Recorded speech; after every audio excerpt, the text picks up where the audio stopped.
Imagine this. You've just spent $200,000 on your absolute dream car.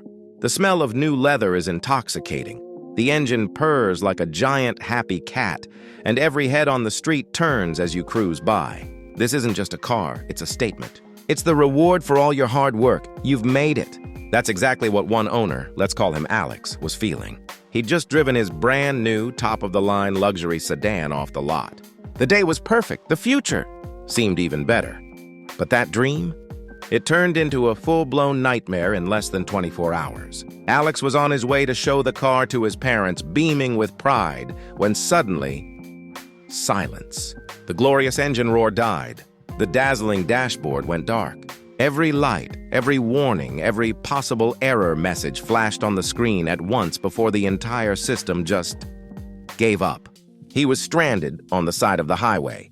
In his $200,000 day one paperweight. The initial diagnosis? A catastrophic electronic failure.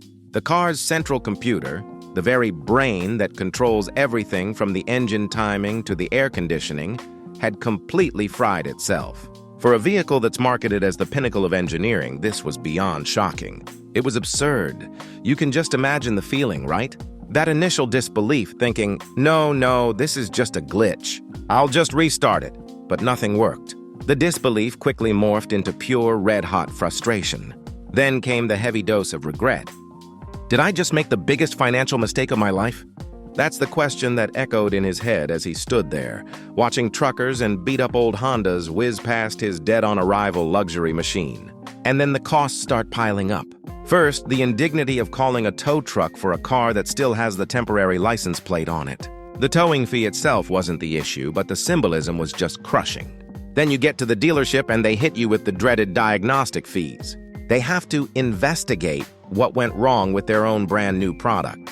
And what about a loaner car? Sometimes they don't have one that even comes close to what you just bought, so you're stuck driving a base model sedan while your $200K investment sits in a workshop. It's a humiliating slap in the face. And here's the crazy part. Alex's story isn't a one-off fluke. A quick search on owner forums for almost any high-end luxury brand will reveal a frightening number of similar horror stories.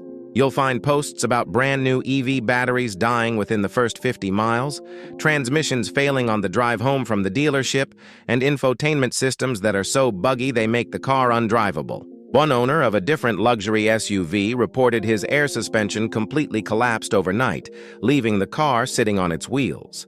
Here's a shocking fact that dealerships don't put on their glossy brochures. A significant percentage of new cars, including luxury models, experience some form of defect within the first year of ownership. And yes, day one failures are a real documented thing. The complexity of modern luxury cars, with their dozens of computers and miles of wiring, means there are just so many more things that can go catastrophically wrong. It reveals a hidden risk in the luxury car market. You're not just paying for performance and materials. You're often paying to be a beta tester for their latest, sometimes unproven technology. The prestige comes with a very real gamble. You might get a perfect machine, or you might get a six-figure lemon that spends more time at the service center than in your own garage. So, after hearing a story like this, after knowing that your dream car could turn into a roadside disaster before you've even finished the first tank of gas, let me ask you, would you still risk it? Would you still be willing to roll the dice on a $200,000 luxury car? Let me know in the comments.